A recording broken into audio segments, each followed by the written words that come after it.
Can you hear me okay, mate? Yes, crystal clear. How are you, pal? I'm very good, thank you very much. Cheers for making the time. My pleasure, mate. I think it's epic what you're doing, getting blokes back together and having a good chat. So, here we are. You ready to get down and dirty? Yeah. Look at you make it sound so good. Give me a second. Let me just clip this thing on. Oh, you're well prepared, aren't you? Right, fucking done this once, twice. Don't hit record yet. You're going to see me chest button. We're already on, mate. We're already on. Oh, we're live. Good on you. I'll edit it out. That's good. Thank you. No, I make no promises. Well, please do. We good?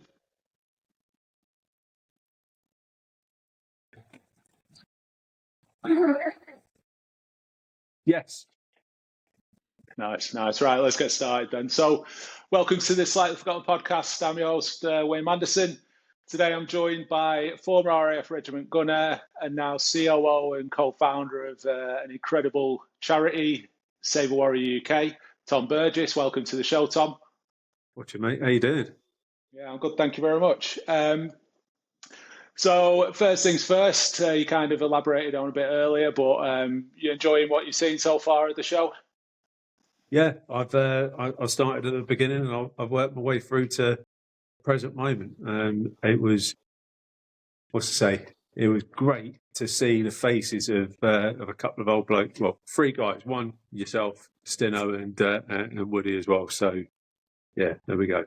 Good. Well done, mate. Yeah, cheers, mate. Hopefully, plenty more to come. So you know the premise, you know the reasoning for it, and all that kind of thing. We start at the beginning, work your way through, and go from there. So we'll obviously, like, I know you're busy, appreciate your time.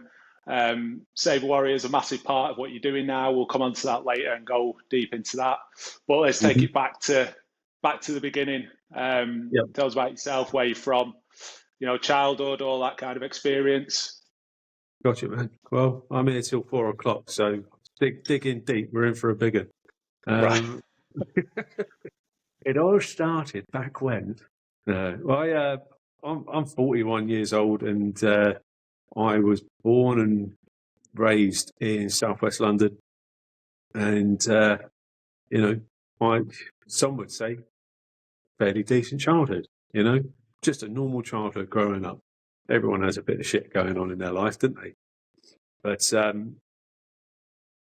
the time, I didn't see what those things were and the problems that was there. I just got on with it, and everyone has those things going on. It's what we make them mean, you know. But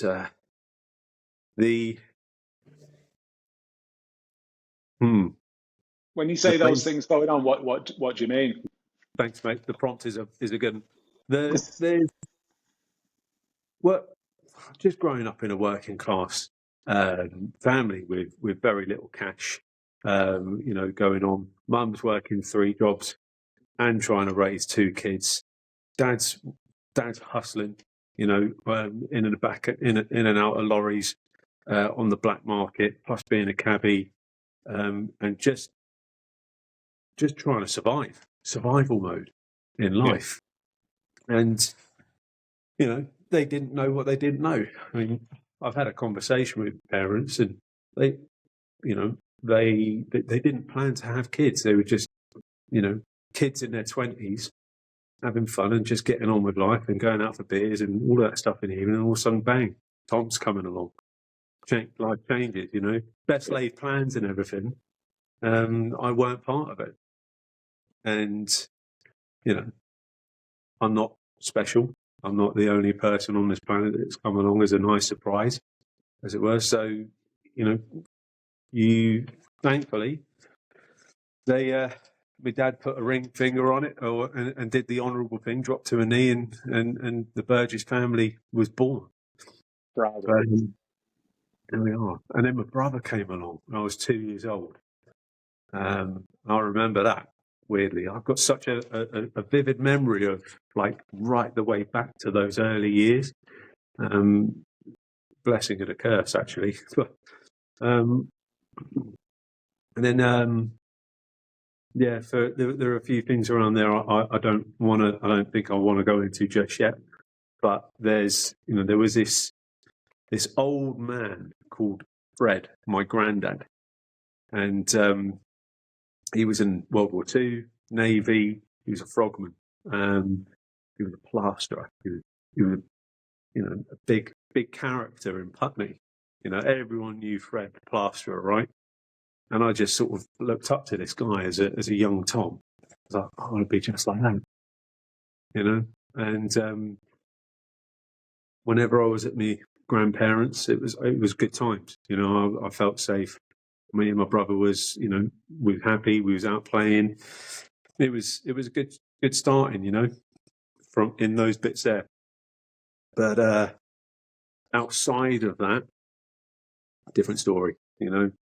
School was terror. At home, dysfunction. At times, and confusing. Lots of things going on. I think dysfunction is a really good way of sort of like explaining it in a nutshell.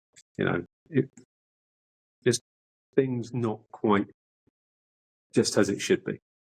Yeah, I had a similar situation in terms of dysfunction. I mean, I didn't have my dad around. Family was kind of split, all that kind of thing, and I think it's a typical thing for working. Well, maybe it's typical for all classes, but typical working class background is they work to survive, don't they? And the parents and get the kids through the early stages, basically. And sometimes that could be hard. Sometimes it can be very, very difficult. But you try and make the most of what you can as a child, don't you? And quite resilient, aren't we, as kids? So difficulties you kind of do push them to the back burner and just try to look for the positives as kids, I think. Yeah, it's survival traits. I came up with some wicked strategies on how to survive life. And in certain situations and examples and things, those strategies worked. Partly why one of the reasons I attribute to being good at running and being okay on a squadron tab after being out on a bender on a Thursday night. I had to run a lot as a kid. Around the school, around the playground, to and from school, I was always running because I had to outrun the kids that was after me money, the kids that was trying to give me a clip round the ear, kids that was trying to steal my mountain bike, etc. All of these things. So I was always on the run. Escape and evasion started at 9 years old, and I didn't know what I didn't know back then. I'm going to get running.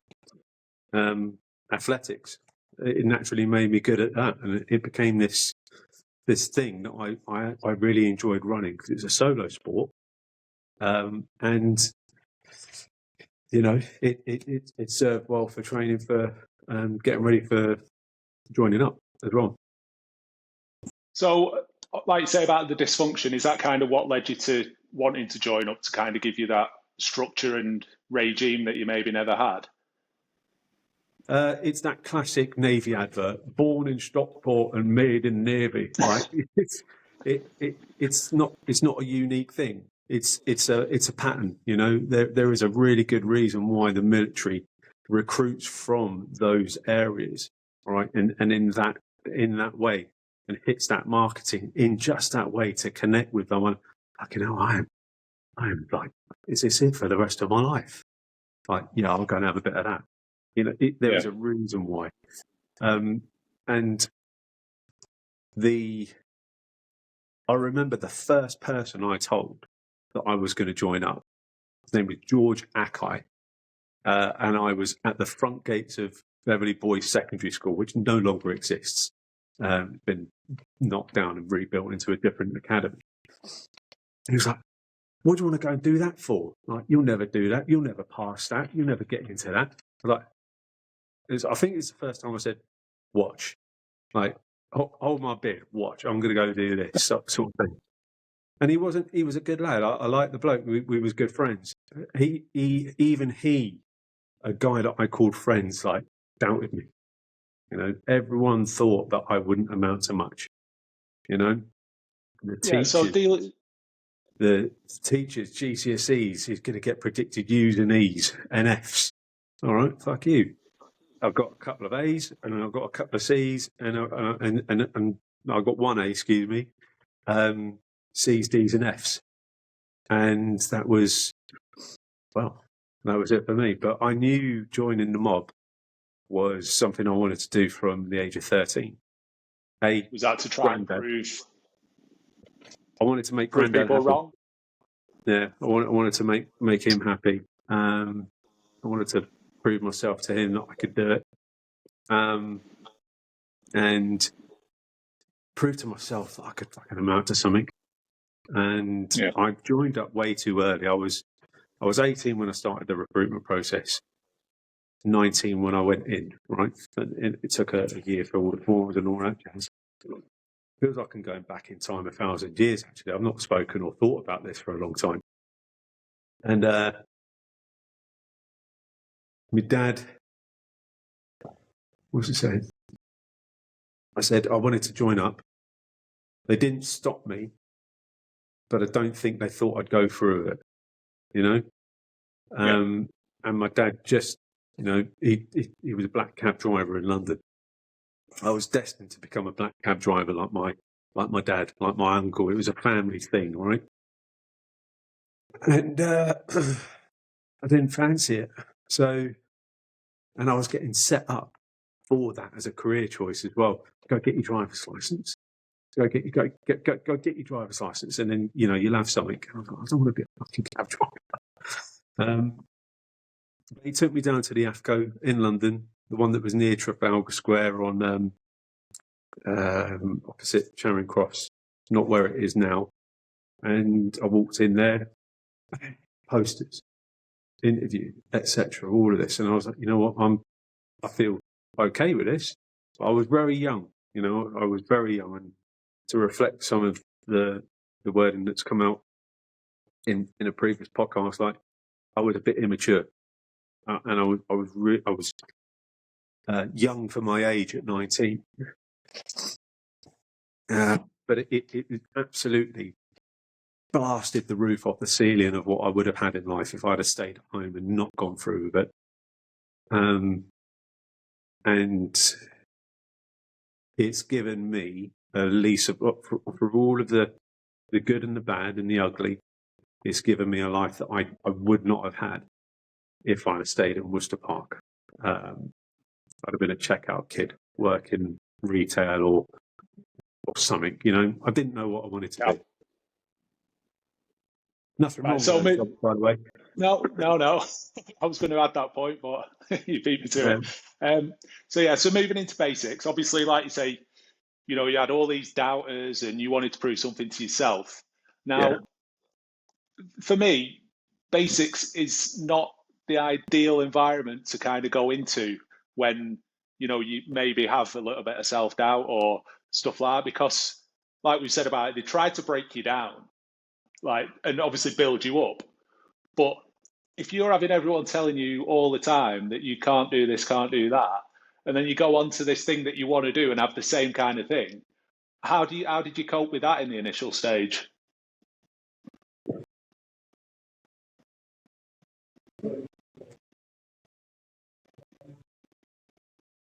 I joined the military with an alcohol problem. There's one thing. That's something that's been with me the whole way through, even on basic training. I was out drinking, clubbing at 15, doing all of that stuff. And I entered into the military with a taste, you know. I'll get posted down to Newquay, big party town down there. For the same reason that I think a lot of other blokes said, let's go down to Newquay. But on basic training, I was like, fuck, this is real. Like, okay, we're in this. And there is the shock of capture of basic training, and this prying away from what I knew, what I thought I knew was me at the beginning. which turns out, in the knowledge I have now, was all a pretense, trying to survive this. I'm putting a face on just to try get through the day and not get a slap. I turned from that identity crisis that was pre-military to an identity crisis in the military. You know, I didn't know who I really was. I was like, here's some uniform, here's the GDK, here's block bang rub, here's all of this gen coming in. And I was like, okay, no worries, I can do this. And I learned it all, and I did all right with it. But I did struggle with the growing up part of it. And I got recoursed because I went to go and watch England play football at some dodgy pub in Bury St Edmunds. I think I had 2 pints, and like everyone else, it was out from the course. The next day was grenade range, right?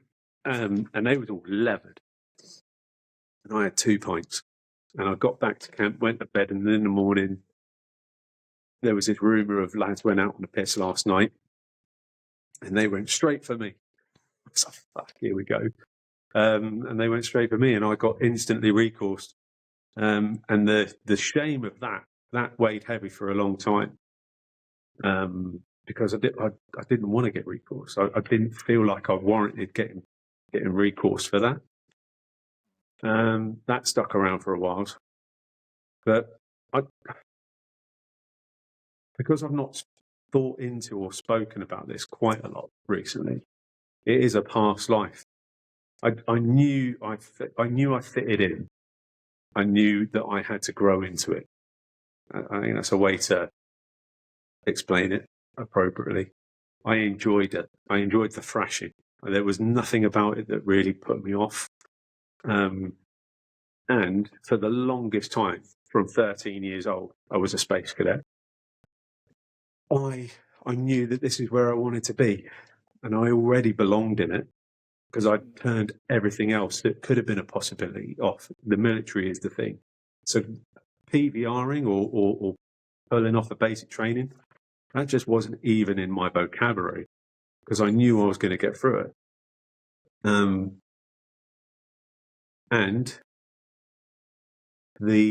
it was fun. I enjoyed it, and I knew that I was in a good. I made the right choice. So once you've gone through basics, did you then feel like you were well enough prepared, and did those difficulties that you had still carry on throughout, or drink? Yeah. Did you just manage it? Managed it. You know, denial is a really good, strong word in this. The denial of denial. You know, I didn't know I was in trouble. I was just getting on with it, and there was a lot of strong alcohol guys. Alcohol induced guys on the squadron I went on to down in Newquay. Pardon me. And them as role models, I just clicked straight in.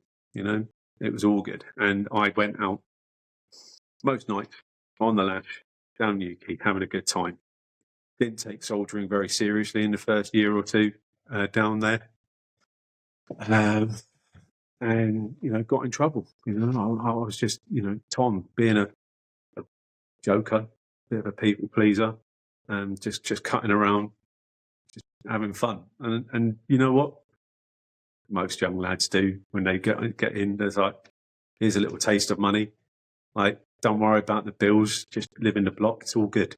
Get out, go and enjoy it. And if I could do it all again, I'd do exactly the same fucking thing. You know. Because it was good times. It was good times. And then I made the mistake of, like most young men that joined the military, I got married at 21 years old. And you know what? Whilst in it, when I was in it, it was good times. She was a good person underneath it all. She was a waff. Probably made a mistake there. I wasn't a great husband. She wasn't a great wife, and we just wrestled through that marriage for 9 years, man. And it was a thing. But if I could make a change, I would probably still kick about and have a girlfriend called with her name, and I won't bring it up on here. But I would have not got married. That's the not a regret, but that's that one change I would make for both of our sakes. Yeah, it's very young age, isn't it, to get, especially in the environment that you're both sharing. It's not the ideal environment, is it? I mentioned patterns, repeatable patterns. Guess how old my dad was when he got married? 21. Yeah. I chose into it. He was he did the honourable thing, and I was there in the wedding photo, but I was obviously in fetus. I don't remember it obviously, but it was a thing that I got no regrets. I absolutely would join the military again and go be a young man and be a soldier again. I took the first. I classed my time served in two halves, up to from 03 up to 2009, and then 2009 to 17. It was in two bits. The first bit was one squadron. Didn't really take things too seriously. Bit of a piss head. Up until a point in 07, which has been spoken about quite a bit through your podcast here, actually, mate, with the two guys that have been on before. Mm. That caused a lot of trouble for a lot of people on that tour, and I think what happened on that tour in 07, I made it mean something that it didn't need to. I one, with my taste for alcohol already, and two, with this justified, like, I'm going to go out and get fucking blottoed in memory of the men, like, just and drunk heavily, like, that there wasn't good. And I for a year and a half, I pickled myself. I think the big problem is, obviously, like the traumatic events, they're traumatic enough. But I think that there's obviously a drinking culture in the forces where, like you say, it's yes, let's do it, let's get hammered, in memory, or because it's a Tuesday. It doesn't really matter, does it, what the reason is? So I think anyone, it just exacerbates the issue, doesn't it, for people? Yeah, no, definitely. And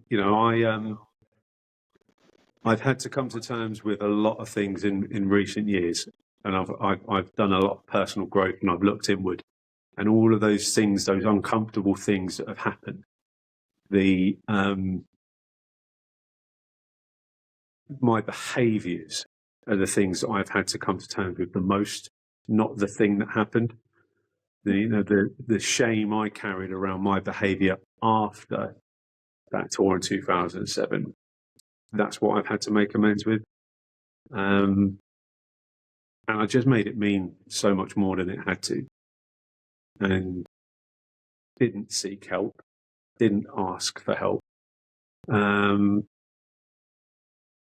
And as a result, suffered. I chose suffering instead of help. I mean, I don't think you're alone in that, to be fair. I think, especially with that tour, I spoke with James and he struggled with it. I struggled with it. And, I dare say the majority of people did.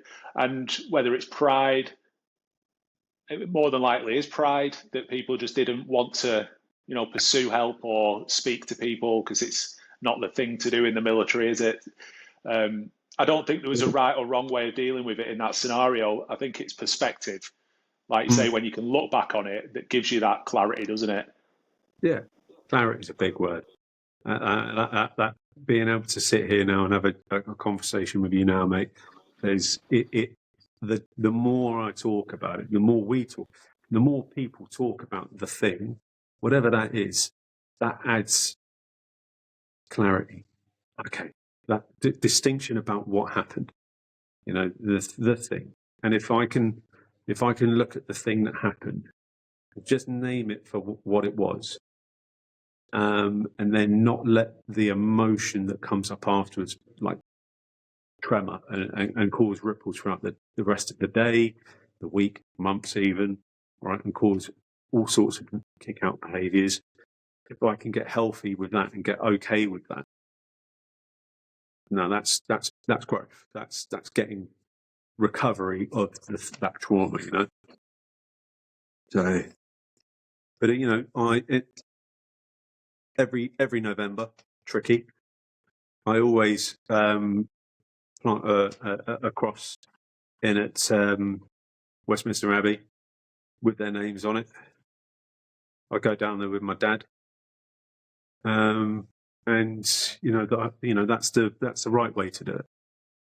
Not the other 364 days of the year pissed and whinging about it, telling stories. Man, I fucking told a million of those stories about what happened. I reckoned I could tell it in such a way that you could taste the cordite of it when it you know, and the fucking dust falling. And man, I could tell it so well. Like you was there, man. And the more and more I told it, the more and more people heard fucking same old stories from Tom again. Tom's out of port. He's on the drink again. And the more and more I isolated myself through and my behaviours, and I just became Tom the Tank, and the Fox, the pisshead, and it cost me genuine friendships. It cost me a progression in a career. It cost me a marriage. It cost me so much, you know. And to come into terms with that through alcohol recovery, which is a thing, you know, you've got to make amends with yourself. You've got to connect to the things that happen. You've got to write a list of everything you did. And if you can, like healthily, safely, go and make amends with that person. Close that loop. Incredibly difficult thing to do, though, isn't it? Like you say, there's a lot of things built up and a lot of things to tackle, and it's very, very hard to not only start to do, but actually, like you say, realise it's something that you should be doing. But anyway, we'll come back onto that a little bit later. What I want to do is just take it back and just talk about, you know, a bit more time in the forces, and you know, you like say the time on the squadron and stuff like that. We've touched on, you know, early stages in Nuki. We've gone talked about Iraq. I left in 2009. You left in 2014. Is that right? 17. Sorry, yeah. So what was going on in that time? Yeah. So I one squadron through and through, loved it, and the Black Cat badge, the bond in the flights, it was epic. It was such a really tightly bonded squadron. I hope it still has that in there. And I came home after that tour in 2007. That was my third tour of Telic. Pardon me. And I nursed myself through drink, whatever. And then my ex-wife, she goes, "You need to get a grip of yourself." Like, she four-fingered death punched me in the fucking living room, right? you need to get a grip of yourself, right? Get yourself fit, get yourself sorted, because I'm sick of your stuff. Like, words to that effect. But fine, like, you don't know, man, you weren't there. And I thought, well, actually, I do need to get a grip of myself. So I started training, and I started to get fit, and it took me a couple of months to just get fit. And then Neil Shinner, who was a sergeant at the FP Centre. In actual fact, I'm going to backtrack a little bit here and sing the praises of Tim Taylor, our boss on Soggies. Because on that tour in 2007, I was like, I'm PVRing. I'm not doing this again. I've lost all my 9 lives. I'm a cat, you know. I'm one more and I'm dead. And I'm not doing another tour like this. Never again. He went, when we get back, we'll have this conversation again. And I just want to plant the seed of, we can put a nice post in somewhere, nice quiet post in, get you squared away, and, you know, just rest. How's that sound? So we'll have that conversation when we get back, boss. And I was adamant inside I was going to PVR. And then when we got back, he said, I've spoken to the FP Centre. If you want to go, we'll get you over there. I was like, fucking hell, cheers, boss. He remembered. You know, proper like father figure, like leadership. Really, really good lad, good guy. Thank you, Tim. And Yeah, I've spoken with him since. I'll back that actually. Yeah. And he took me over to the FP Centre, which was opposite 2 Squadron, if you remember Onington in that era. Yeah. And went in, introduced me to Neil Shinner. We had a sit down, we had a chat. I'd like to come here, brilliant. And they made it happen. And within a month, maybe 2 months of being back from tour, I was at the FP Centre. And then I was like, great, this is good. And whilst I was there, I got myself fit. I got myself back in. Neil Shinner said, why don't you express a wish to become a corporal? I was like, I'm never going to be a corporal. I wasn't displaying the traits of good corporal. I wasn't that guy. Up here, the doubt was in here. I'm never going to be that guy. But they kept pushing things and they kept giving me stuff to do. And I kept doing it, and I kept taking little leads on the pre-deployment training stuff that they was doing at the FP Centre. And lo and behold, this, rough diamond of possibly maybe a corporal in there somewhere was being polished up. And I got presented with, the FT1, Lance Corporal. I was on the first hard course. And I can actually say that because it was the first one. Yeah. The first ever FT1. I was on the first hard course of the FT1. And I can say that. But it went from FT1 straight away into FT2. So I had like the thrashing of the FT1. I'd got fit to get onto the FT1.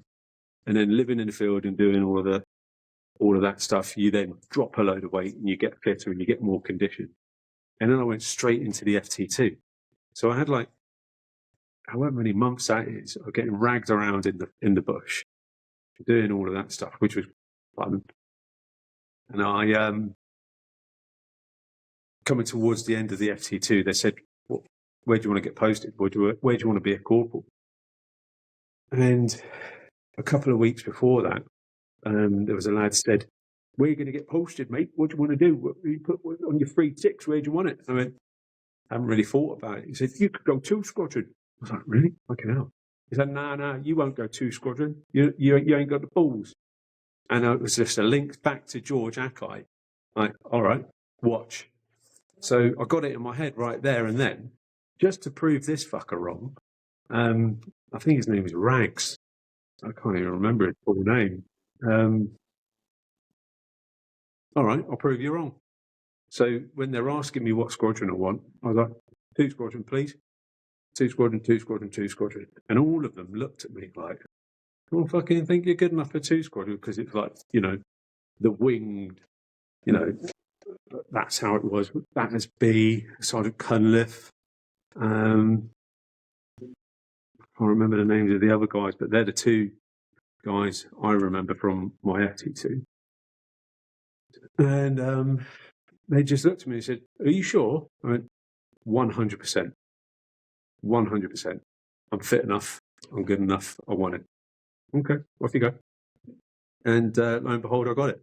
And I thought, maybe I'm fit enough for 2 Squadron. Maybe I'm good enough.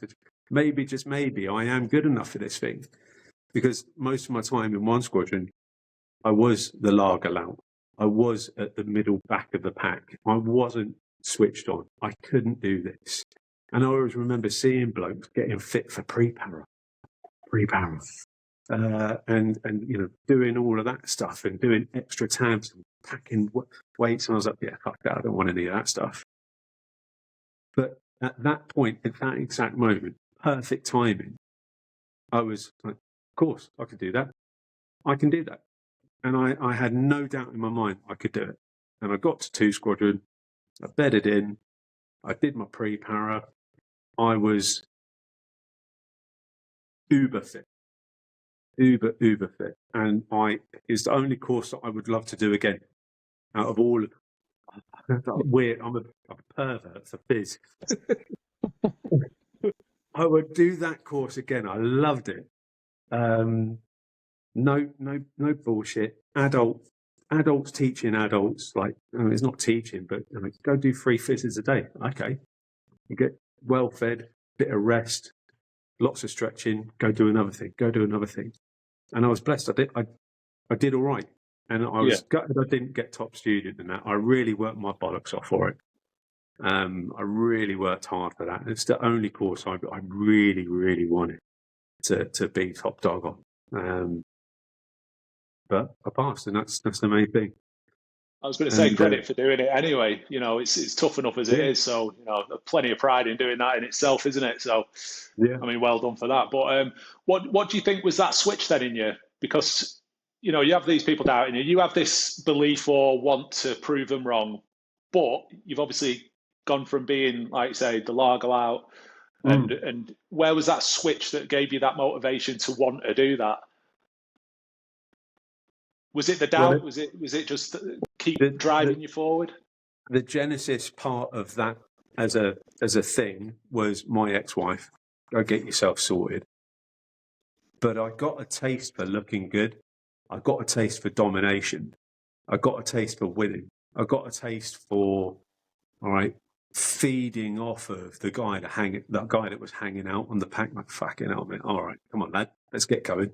And I was nudging them along. And it sounds really fucking arrogant and really big-headed. And guess what? That's what I was. I was. And the fundamental switch in that was, you know what? I am fucking good enough. And I just, for the first time ever, I believed I was bulletproof. I believed I could do it. And I gave it everything. I gave it absolutely everything. And I wanted to jump out of planes. I wanted to do all of that stuff. And the winning part coming first, the competition element of it, that supercharged it. So I was always front marker, buzzing up and down as a corporal. I was there. Sergeant Cunliffe taught me that. Get yourself up and down, mate. Fucking run up the front, check the men at the back. Go on, go. And my best Cunny impression, actually. I've spoken to him recently as well. He's doing all right, briefly on LinkedIn. But I don't know. I got a taste for, actually, maybe, just maybe, I am fucking good enough. All right. Did that help in the leadership role, the transition into that leadership role as a corporal? The self-belief growing? Well, at the same time, right, here's the deal, right? That there is a part of me, okay? There's a part of me that is this strategy. The strategy was be the fittest bloke on squadron, and then no one will pick you up for your shit. All right? If you can think on your feet, if you can think and run, then no one's going to pick you up for your shit, right? And in truth, in the background, in the dashboard of Tom's life, fucking tatters, absolute tatters, self-doubt, alcohol, fucking just poor marriage, money troubles, just aggro, family life, still connection with my home life wasn't there. I was disconnected from, and I think there was this yearning for connection and friendship that I just still didn't have, because I was being this, what I thought was a good corporal. And there was a lot of bullying going on, both received and, externally. And I've made amends with those guys when I've seen them in person and made that apology, and there it is. But I didn't know what I didn't know, and I've come to terms with that shit. But I definitely enjoyed the second half of that on 2 Squadron. my first tour as a corporal in CAF in 2010. I fucking loved it because we was out on the ground doing that stuff. I was like, this is it. I like it. I like this. This is great. And my fourth tour, I then did a fifth tour, and then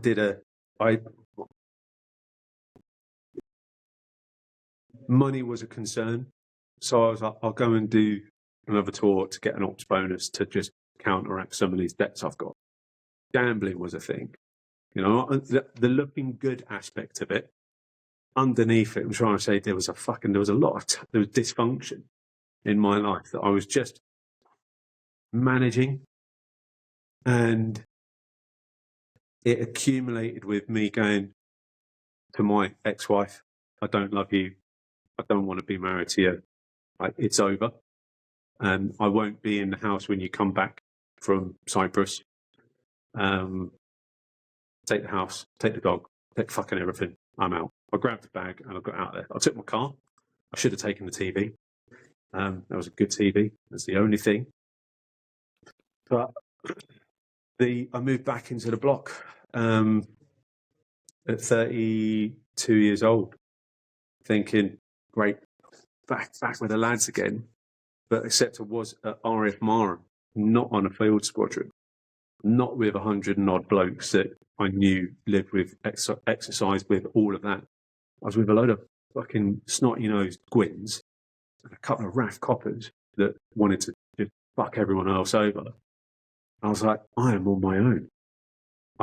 All of my choices leading up to this point, I'm alone. I've done this to myself. I've quit my marriage. I've quit that job. I've done this. I've done that. I've done that. And in the echo chamber of a one-man grog, drinking on my own, things got really fucking nasty in my head. And it wasn't external at anyone else. I was judgmental, I was critical of myself. And the only thing I could do at that point, this is 2015, was like, I'll go and do another course. I'll go get another badge, right? And I asked I volunteered for the All Arms Commando course because I thought if I can do that, I'll set my sights on that. I'll get fit for that. I was already fit. Get fit for that. I'll train for that, and I'll do what I can. I'll get another badge, bit of recognition, another dose of significance, and I'll go get this course. Well, I'm there. I'm 3 weeks in, and I'm okay. I'm in the top. I'm winning. I'm doing all of those good things, and I was climbing up the fucking rope, and something up here said, "You're going to fall off this rope." And I got scared. I felt fear for the first time in a long time. And I let go of the fucking rope. And I'm 3/4 up this bloody thing and hit the deck, bounced, rolled, shook it off, and went to the back of the queue. And I'm marking time, and in the back of my head, it's like, you're not going to pass this course. You're going to fuck this up. You ain't getting back up that rope. Who do you think you are? But all of this self-looping, nasty, critical, judgmental, fucking horrible voice. It was my voice. And it was all of the things that I've always said to myself all of the time to keep myself going. Where I used to use it as energy to get to the front of the pack. Now it was pulling me back. And one thing, we was getting our kit inspected. Bergen, roll mat, sleeping bag, all of the stuff, everything in fucking triple bags because they like to throw you in the oggin. And this corporal comes up to me, wet behind the ears. Why isn't you fucking whistle on a lanyard? It doesn't need to be on a lanyard. It's in my fucking pocket. It's got a zip. And that was it. He started going off on one. I went, stop. I'm VWing off this course. I don't want this. I don't need to be here. I don't need to hear this shit from you. I'm off. So I started packing up my bag, my Bergen, and my bag. Such a civilian now, aren't I? Bergen. Packing my bag. And making light of this is the hardest moment of my life. I'm making fucking jokes out of it. And I'm packing my burger, and in my head, this voice comes on again. You're a piece of shit. No one likes you. No one has ever liked you. You're never going to amount to anything. Go and fucking kill yourself. In fact, it didn't swear. It said, go kill yourself. And it went silent for a split second. I went, fucking good idea. Okay. So I finished packing my burger, grabbed it, slung it over the shoulder, walked beeline straight off the thing, walked straight through everyone. And they were like, mate, where are you going? Like, fucking hell, don't do that. Stay. Like, urging me to stay. I'm like, fuck this, don't need it. I've already made my mind up on what I'm doing. I emptied my room into my car, threw the key for the room like that, and then drove off camp. And in my head, the whole way through, how are you going to kill yourself? How are you going to do it? You're going to do it now. You made your decision. Kill yourself. I was like, okay, all right. And I thought, well, I'll put my foot to the floor and I'll hit that roundabout as fast as I fucking can. And I hit 125 mile an hour, dedicated, and I hit the rumble strips, and it snapped me out of the trance I was in, and I shit my fucking pants. And thankfully, with like 2 feet on the brake, I slowed down. I navigated around the roundabout, and I didn't hurt anyone. But that's the thing I've had to come to terms with as well. I'm okay, whatever. If I'd have hurt someone else, fucking hell, that would have. Well, I wouldn't have known, but B, how bad that would have been. But I stopped at a lay-by after the roundabout, took a breath, and called my mum. And she answered within like 3 rings. Hi, Mum, you all right? How's your day? What are we up to? And she went, yeah, no, I'm okay. And I went, brilliant. Like, what, how's Dad? How's stuff? All of this. Not asking for help. I didn't ask for, like, I need to have a chat with, there's something going, I've just thought about doing this. I nearly did that. It was just a, hello, Mum, it's Tuesday. I hope you're well. All the love, Tom. Like, just one of them phone calls. And at that point there, I denied the shit out of it. Like, that didn't happen. We're never doing that again. I didn't hear that voice again. I've never heard that voice again. Thank God. I know who that person is now as well. I've got a relationship with him. And that's a weird concept to put out, but I have a relationship with the many voices inside of my head. We all have voices, but I denied it from 2015 right the way up to, I think it was January or February 2023. And that was that. So hang on a minute. It's like it just happened. And it had been 20 years in the making. Does that make sense? Like this, yeah. Lots of little things, another thing, adding another thing, just another little bit of trauma, just another thing, this pancaking of stuff. And it was like buckaroo. It was the blue rope.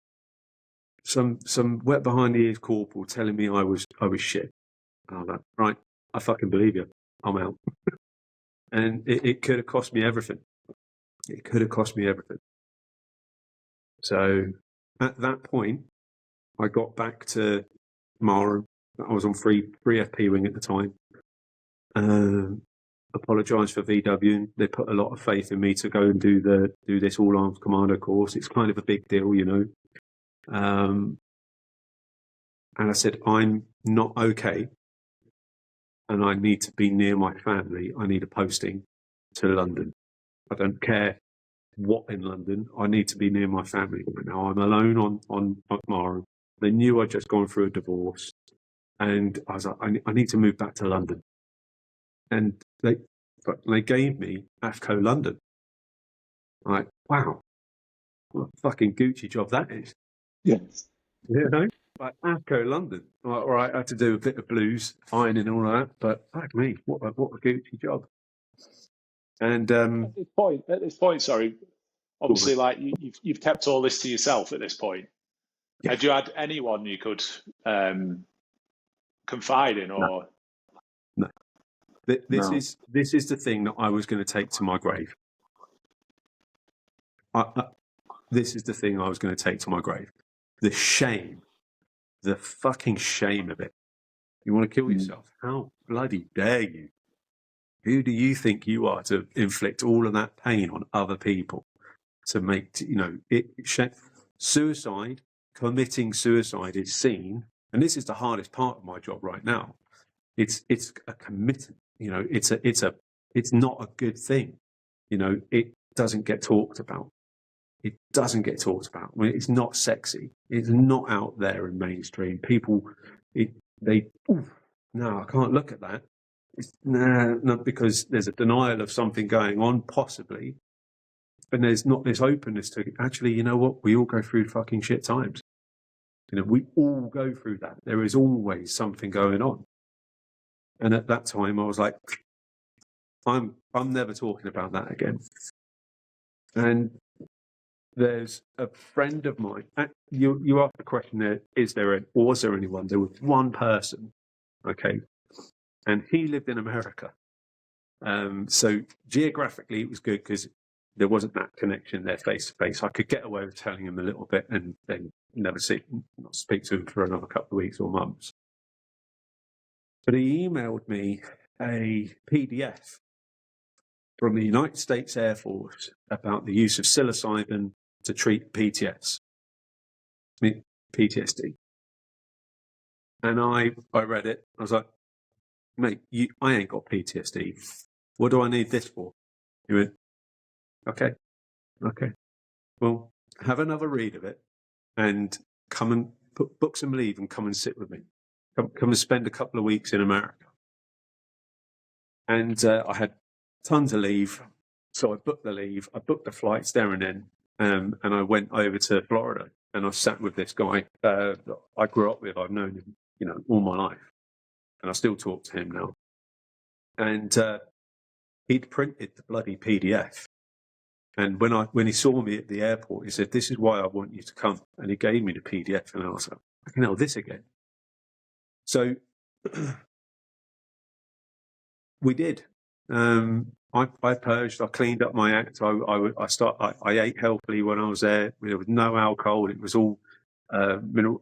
I cleansed for 3 or 4 days, and then we went into this ceremony, this sitting around a campfire.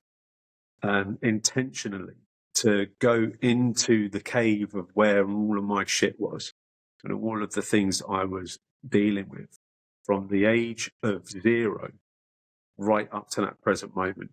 They said, "Mate, we're gonna go there. Let's do it." I went, "All right."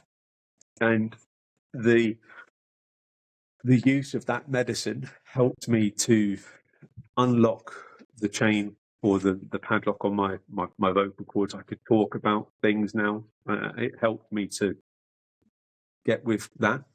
It was a brilliant experience, by the way. I don't condone it if you're serving, obviously. I know I did. That happened. And if I hadn't have done that, there's a very high chance that I would have killed myself at some point between then and now. All right? Because I just wasn't connected to myself. And I came out of that experience the morning after. We woke up and he came, "You all right?" And I went, "I'm good. I need some space." So I sat for the rest of the day in silence, just coming to terms with everything that had been A, spoken about, and B, what I was going through. And I said to him, "I think it's the military that I need to change in my life in order to create this new world for me." I went, If that's your choice, man, go for it. If that's what's come to you in this, go for it. Because that's what you're feeling. You should do it. Lean into that. So I said, okay, I will. And I got back home. I spoke to my parents first of all. I said, look, this is going on for me right now. I want to leave the military. I feel like there's something else I need to do in my life. I don't want to wear a uniform. I laid it out, and that I have felt a very different connection with my parents ever since. They're proud of their son in the military, wearing a uniform, all the badges, all of that fucking proud moment. And now I was this guy that quitting all of that, and it just feels different. And I love them, they're my parents. It just felt different, and then that's an in me thing. It's not them. It's everything to do with me, nothing to do with them. But I left the money. I PVR'd. I hit that button, all the clicks, and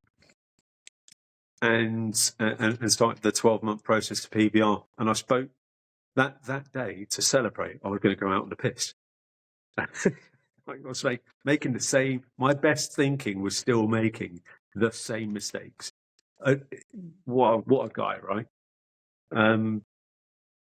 But on that day, at this point, had you been over to the States at this point? Yes. Thanks for listening to the first part of Tom's journey. Make sure you join us next week for the conclusion, where we'll discuss what life looks like now. Thanks again to everyone for listening and all your support so far. See you next week.